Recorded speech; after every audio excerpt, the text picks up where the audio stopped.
में आ नहीं सकते। ध्यान में रखें, कौंते ध्यान में लेना मेरा भक्त नहीं गिरे, है ना। अभी हमने इस पढ़ा है ना गीता में। हम ध्यान ही नहीं रखते, फिर ध्यान हमें बाहर संसार का रहता है। अगर हमें अपने स्वरूप का ध्यान रहेगा तो हमें कहीं ना दुख लगेगा ना कहीं सुख लगेगा। इन दोनों से हम ऊपर रहेंगे, और दोनों से ऊपर रहेंगे यूं मेरी धुन छाने से वही धुन छा जाएगी, हमें अपने आप छा जाएगी वो वाली धुन। पहले तो उसके लिए करना पड़ेगा ना, ध्यान रखना पड़ेगा ना, डंडा हाथ में लेके बैठना पड़ेगा ना कि बिल्ली दूध ना पी जाए। अब बिल्ली दूध ये पी जाएगी कि हम संसार में ना चले जाए, है ना। बिल्ली का दूध पीना तो यही हुआ।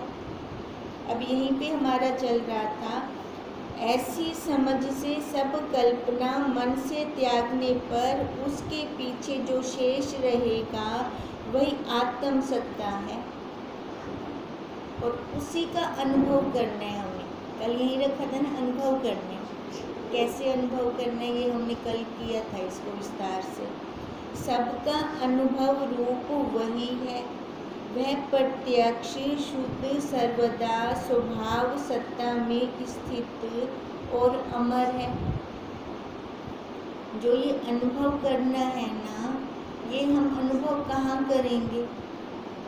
अब अपने अंदर करेंगे ना। सबका अनुभव अपना अपना होगा। बाहर कुछ ऐसी वस्तु तो है नहीं जो हमें स्पष्ट क्लियर दिखे, भी हम देख रहे हैं उसको, ये ऐसी है ये ऐसी है, ऐसा तो नहीं है ना। अनुभव सत्ता, तभी बार बार वही शब्द आता है कि अनुभव सत्ता। वही अनुभव सत्ता ही हमारी स्वभाव सत्ता बन जाए, मतलब वो हमारे स्वभाव में आ जाए। अब जैसे हम बार कहते हैं कि अगर किसी को गाली देने की आदत पड़ गई है ना, है ना, बहुत से लोग हैं ऐसे जो गाली देकर बात करते हैं। अब हम उनको अगर टोकें आप गाली क्यों देते हो, तो वो कहते हैं हमें पता ही नहीं चलता। स्वभाव बन गया ना, ये उनका स्वभाव बन गया। ऐसी हमारा स्वभाव बन जाए, वही स्वभाव सत्ता में स्थित और अमर है।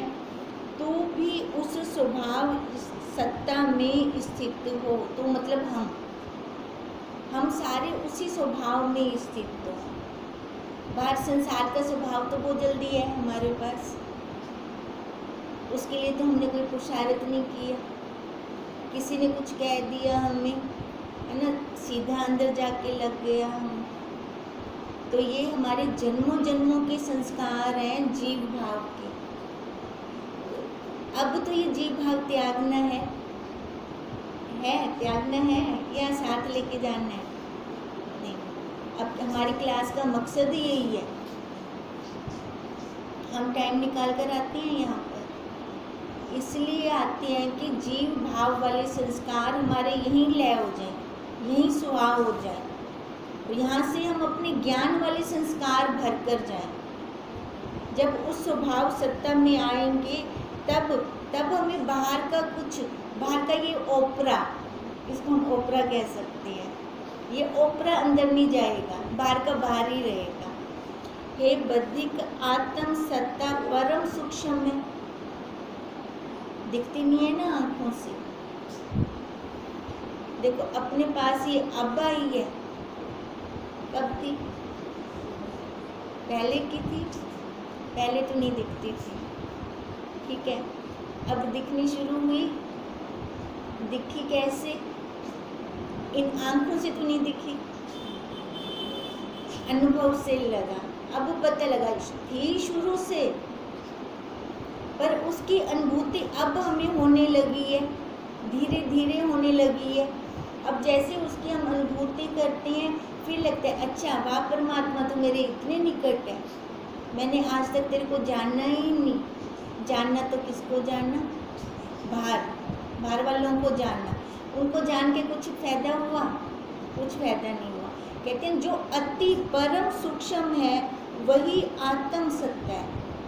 खाली अनुभव कर सकेंगे हम उसको, ना खुद देख सकेंगे ना किसी को दिखा सकेंगे। उसमें आकाश भी स्थित है। जैसे सूक्ष्म अणु से पर्वत स्थूल होता है, वैसे ही आत्मा से आकाश भी स्थूल है। आकाश जो दिख रहा है ना, उस आत्मा के आगे ये भी स्थूल है। नहीं तो आकाश का कहाँ अंत पाए हम। ऊपर जाएं और आकाश, जाते जाएं आकाश आकाश आकाश, अंत इसका भी नहीं आने वाला।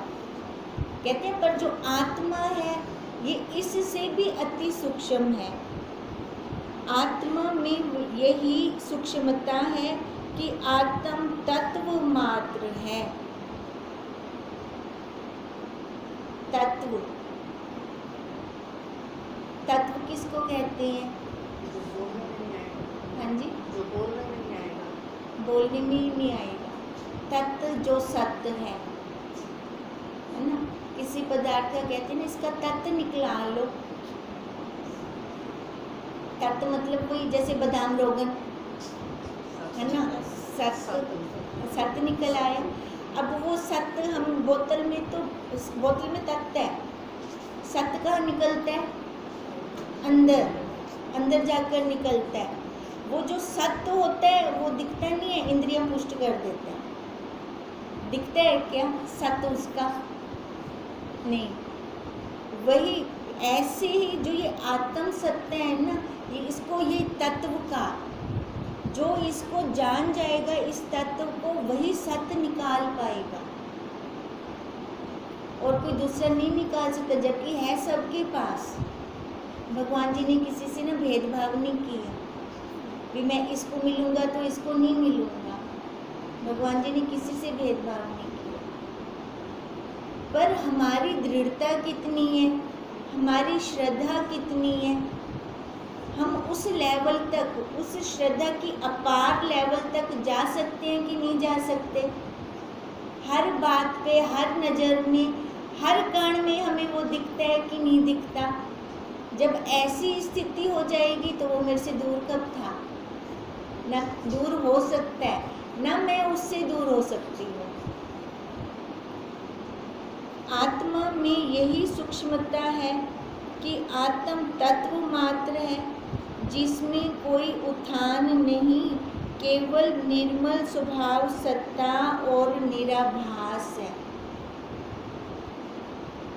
उसमें कोई उत्थान नहीं है, मतलब उसमें कोई परिणाम नहीं निकलता, कोई विकार नहीं निकलता। अगर उसमें विकार निकलता होता तो वो तो बदलने वाली हो जाती, वो फिर वो सत्य कैसे होता? इसलिए कहा उसमें कोई उत्थान नहीं है, केवल निर्मल स्वभाव सत्ता है। वो हम सब की निर्मल स्वच्छ, जब हम अपने आप में अंदर गोता लगाते हैं कितनी शांति मिलती है, कितना आनंद आता है। ऐसा आनंद कोई वस्तु खा के भी नहीं आता, जो हमारा मनपसंद कपड़ा हो उसको डाल के भी नहीं आता। वो ऐसा आनंद है कि हम उसकी तुलना किसी और से नहीं कर सकते, किसी भी पदार्थ से नहीं कर सकते। और वो निराभास है, दिखा नहीं सकते किसी को, उसका कोई आकार ही नहीं है। वो खाली अनुभव करेंगे, हम स्वयं अनुभव करेंगे।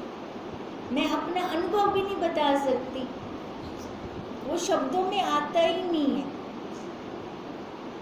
उसी में यह जगत भासित हो रहा है, उसकी सत्ता से तो ये जगत देख रही हूँ मैं। हम सारे उसकी सत्ता से जगत देख रहे हैं, पर हमें ये भान ही नहीं था अब तक कि वो है तो ये जगत है। हम क्या कह रहे थे, मैं तो देख रही हूँ, इन आंखों से तो दिख रहा है। अरे भाई, ये आंख किसकी सत्ता से देख रही है? ये तो इंद्रिय है ना, अपने आप जड़ है।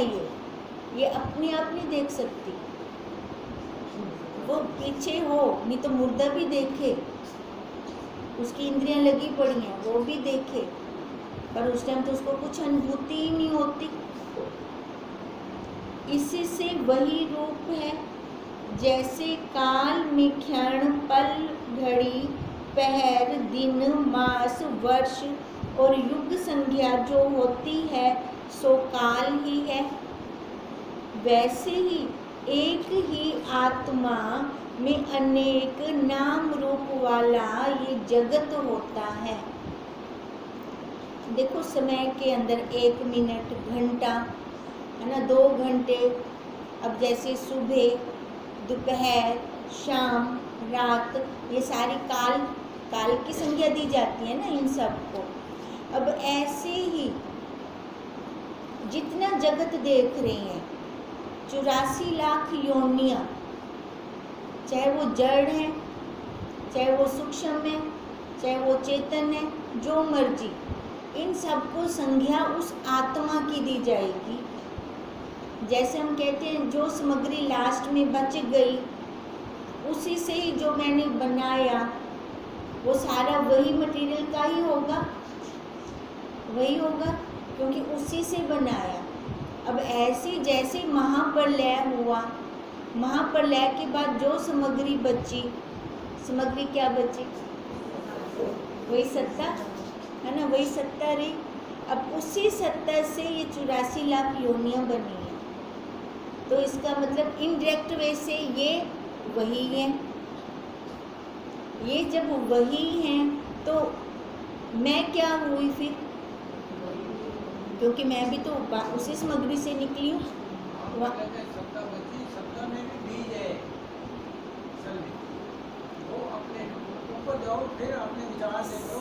उसका ना आदि है ना कारण है, सत्ता का कोई बीज नहीं है। कहाँ आया उसका बीज?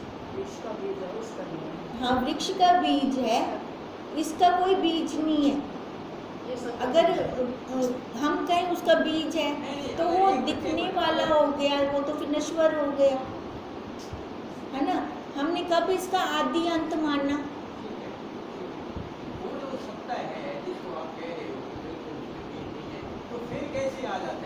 यही तो भगवान की लीला है, यही तो बात समझनी है।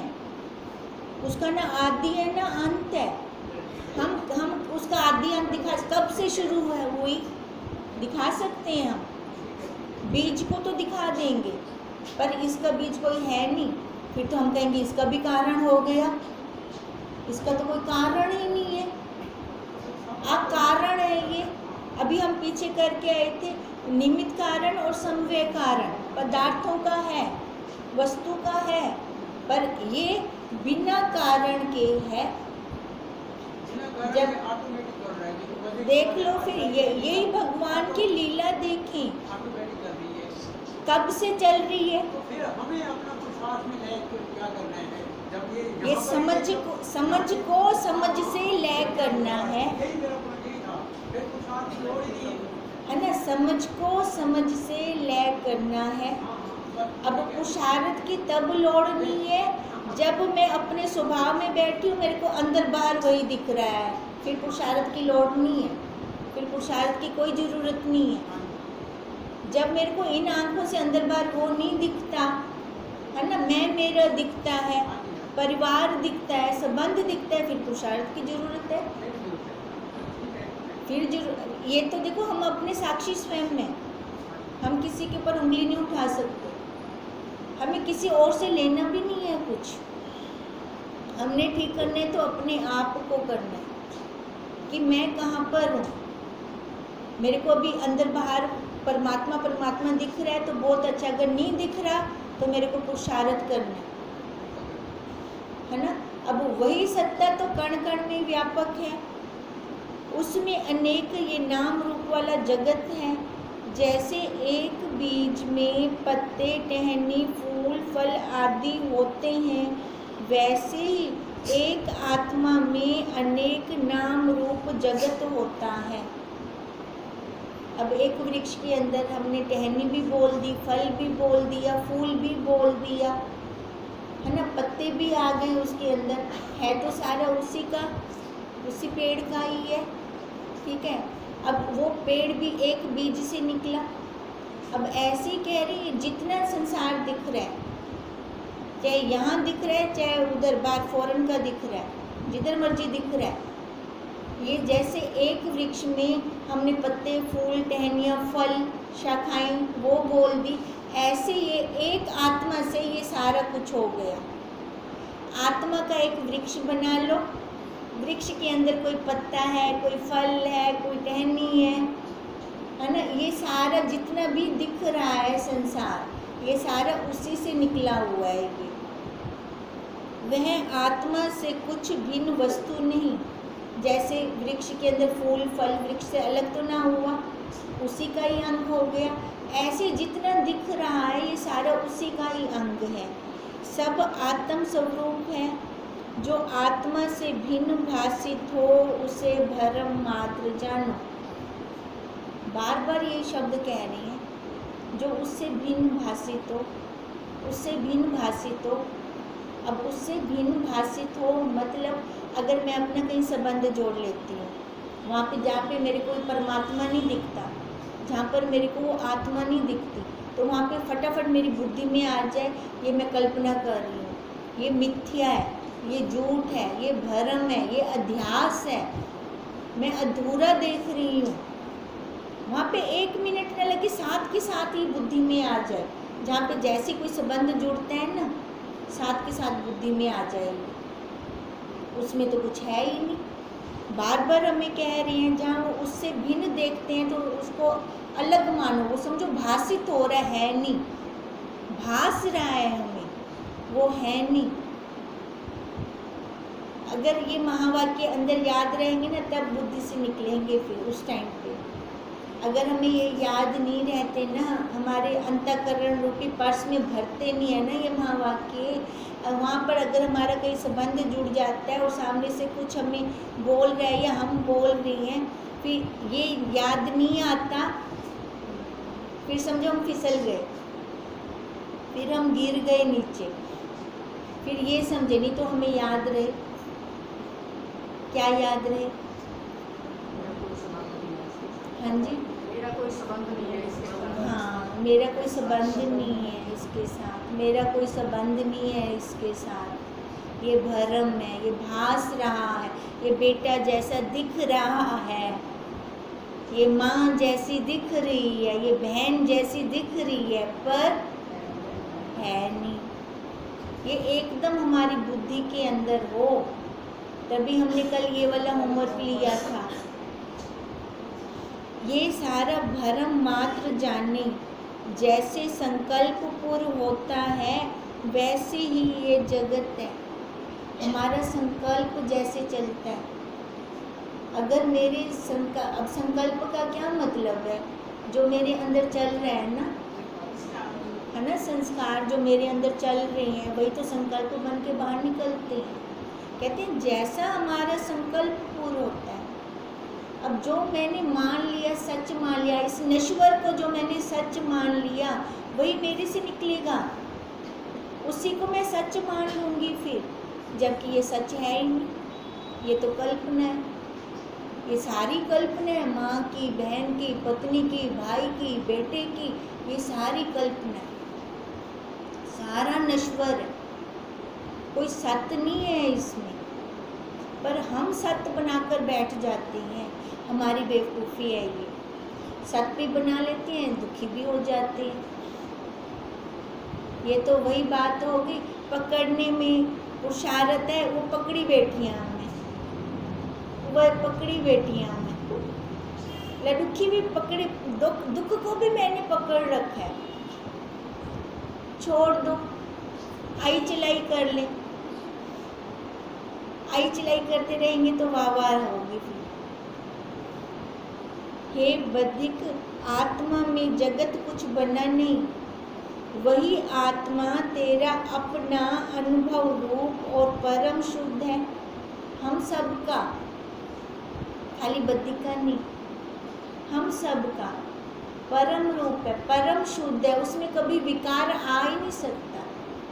मिलावट करते हैं तो हम स्वयं करते हैं मिलावट, उसमें न जन्म है न मृत्यु है, वह चिदाकाश अपना आप है, वही तेरा अपना अनुभव रूप शुद्ध सत्ता है। और उसी को नमस्कार करते हैं तो ऐसे करते हैं ना, इस आकार को नमस्कार है। इस आकार को नमस्कार करते हैं कि हम बाहर करते हैं, कभी इधर भी नमस्कार करके देखें। नमस्कार अपने आप बोल रहे हैं, आकार को नमस्कार।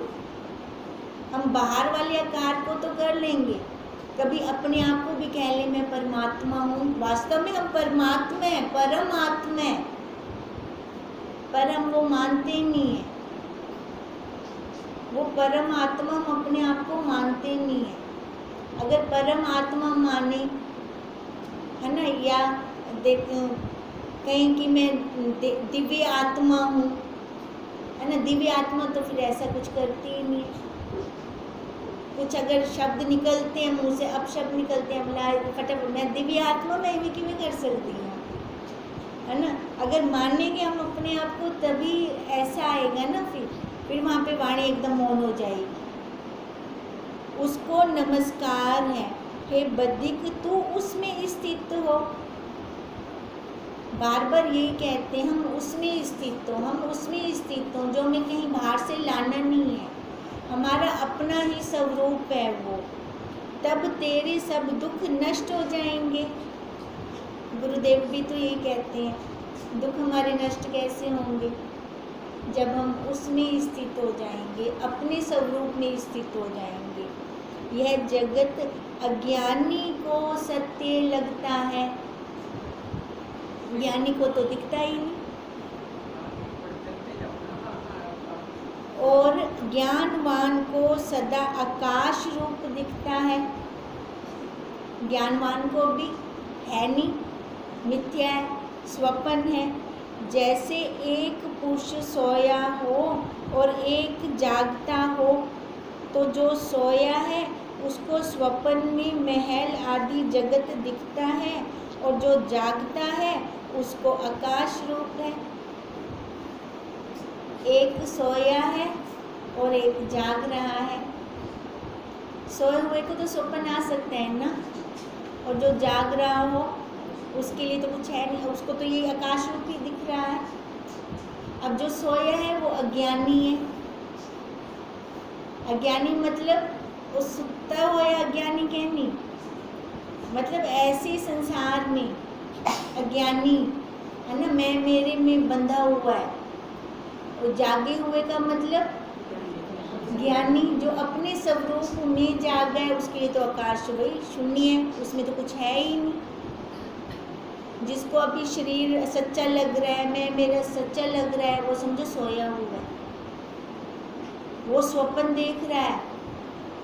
स्वप्न क्या देख रहा है, मेरा बेटा बड़ा होगा, कमाएगा, शादी करेगा, नूहों से मेरी सेवा कर से बिना करे, स्वप्न है सारा। ऐसे स्वप्न, ये तो खाली एक बेटे का उदाहरण लिया, हम देखें हम कितने कितने ऐसे स्वप्न बनाई बैठे हैं, कितना कुछ ऐसे बनाकर बैठे हैं हम। और ये जो हम स्वप्न बनाते हैं क्या पूरे होते हैं? हम देखो नाम ही जब स्वप्न ही कह रही हैं, स्वप्न तो उम्मीद जैसे जाग दूँ खत्म, उसी टाइम खत्म। अगर सोए पड़ी है ये अज्ञान वाले, उसमें संसार में मैं मेरा कर रही हैं, सारे मेरा कहना माने भी, क्यों माने मेरा कहना, है ना, ये पकड़ है मेरा कहना माने, ये पकड़ है मेरी स्वयं की पकड़, क्यों माने मेरा कहना। वो कहेंगे तू मेरा कहना मान, मैं उनका कहना मान सकती हूँ, अपने आप को टटोलूँ ना मैं, है ना, मैं क्या उनका कहना मान सकती हूँ? जैसे वो कहे मैं वैसे कर सकती हूँ, अगर मैं नहीं कर सकती तो वो मेरे अकॉर्डिंग कैसे चल सकती हैं? मेरे अकॉर्डिंग मेरा शरीर नहीं चलता, वो कैसे चलेंगे मेरे अकॉर्डिंग? ये पकड़ छोड़नी पड़ेगी, नहीं तो ये स्वप्न है, स्वप्न में जी रहे हैं हम। वैसे ही अज्ञानी को ये जगत दिखता है और ज्ञानवान को ये आत्म रूप है। बद्धिक बोला, हे मुनीश्वर, कुछ लोग कहते हैं कि यह जीव कर्म से होता है और कुछ कहते हैं कि कर्म के बिना उत्पन्न होता है। अब क्या क्वेश्चन कर रहे हैं बद्री? कुछ लोग कहते हैं कि ये कर्म से होता है और कुछ कर्म के बिना उत्पन्न होता है। कौन? ये जीव। यह जीव कर्म से होता है और कुछ कहते हैं कि कर्म के बिना उत्पन्न होता है। इन दोनों में सत्य क्या है? भी कर्म से हो रहा है कि कर्म के बिना हो रहा है जीव? ये सत्य क्या है इसमें? मुनीश्वर बोले, हे बदिक, आदि में जो परमात्मा से ब्रह्म आदिक उपजे हैं वे कर्म से नहीं हुए। शुरू से ब्रह्मा विष्णु महेश जो आए हैं शुरू में, ये कर्म से नहीं आए। वे कर्म बिना ही उत्पन्न हुए हैं। उन्हें ना कहीं जन्म है और ना कर्म है। क्यों नहीं है उनको? अपने स्वरूप में है ना, अपने स्वरूप को भूले नहीं वो। वे ब्रह्म स्वरूप ही हैं। उनका शरीर भी ज्ञान रूप है। वे और अवस्था को नहीं प्राप्त होते। वे और अवस्था को मतलब अब जैसे वो सोया हुआ था ना, उसके अंदर ऋषिवर गए तो वहाँ पे उन्होंने अवस्थाएं देखी है ना। ये जागृत अवस्था, स्वप्न अवस्था, सुषुप्ति अवस्था, तुरिया अवस्था, ये वाली अवस्थाएं देखी।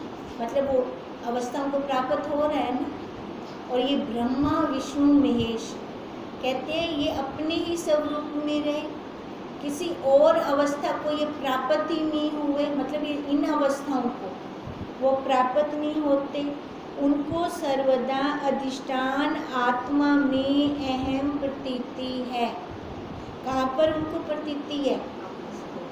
अपने स्वरूप में। भूले नहीं, व्यवहार सारा कर रही हैं। व्यवहार करते हुए भी उनकी दृढ़ता अपने स्वरूप में है। हे बधिक, सृष्टि के आदि में जो ब्रह्मा आदिक उपजे हैं वे ब्रह्म से भिन्न नहीं हैं। और जो अनंत जीव उपजे हैं और जिनका आदि में ही आत्म पद से प्रकट होना हुआ है वे भी ब्रह्म रूप हैं। ब्रह्म से कुछ भिन्न नहीं। जैसे हमने एक बार प्रसंग किया था कि ब्रह्मा जी ने नारद जी को भेजा, जाकर देखा संसार है ना चल रहा है ठीक से कि नहीं, संसार व्यवस्थित रूप से चल रहा है। तो जब नारद जी देखने गए तो किसी के घर जैसे भिक्षा लेनी है, दरवाज़ा खटकाया किसी का, तो उसका बेटा सोया हुआ था। तो नारद जी ने जानकर उसको लात मारी और वो स्त्री अपने रोते हुए बेटे को अंदर ले गई और अतिथि का सत्कार भाव से उनको खाना पीना सारा खिलाया है ना। और जब वापस आए फिर उसको लात मारते आए तो भी उसके मन में कोई भाव नहीं आया है ना। फिर उन्होंने क्या बोला, फिर गए ब्रह्मा जी के पास तो क्या कहा नारद जी ने, मजा नहीं आया, आपकी सृष्टि चलने वाली नहीं है। ठीक है। फिर ब्रह्मा जी ने फिर दूसरी बार भेजा, उन्होंने कुछ घुमाया ऐसे, फिर दूसरी बार भेजा। फिर नारद जी फिर उसी की स्त्री के घर गए, वैसे ही उसका बेटा सो रहा था, वैसे ही उन्होंने लात मारी। अब वहाँ पर वो स्त्री चुप नहीं रही, माया आ गई। अब फिर वहाँ पे उन्होंने सुनाया उस स्त्री ने नारद जी को, एक तो मैं तेरे को खाना खिलाऊं, ऊपर से तू मेरे बेटे को मारता है। अब यहाँ पे क्या आ गया, मेरा आ गया ना, मेरा आ गया, मेरा भाव आ गया। फिर गए वहाँ पर नारद जी ब्रह्मा जी के पास। अब कहा अब सृष्टि चल पड़ेगी। कैसे चल पड़ेगी, मैं मेरे से है ना, मैं मेरे से चल पड़ेगी। अब यही बात कह रही हैं कि सृष्टि के आदि में जो ब्रह्मा आदिक उपजे हैं वे ब्रह्म से भिन्न नहीं, और जो अनंत जीव उपजे हैं और जिनका आदि में ही आत्म पद प्रकट हुआ है वे भी ब्रह्म से दूर नहीं, वही ब्रह्म रूप है, जिनमें मैं मेरा नहीं फुरा। ब्रह्म से भिन्न कुछ नहीं, आदि सबका चेतन ब्रह्म स्वयंभू है, जो नहीं भूले, ठीक है, वही है, ब्रह्म रूपी है। परंतु ब्रह्मा विष्णु रुद्र आदि को अविद्या ने स्पर्श नहीं किया, वे विद्या रूप हैं।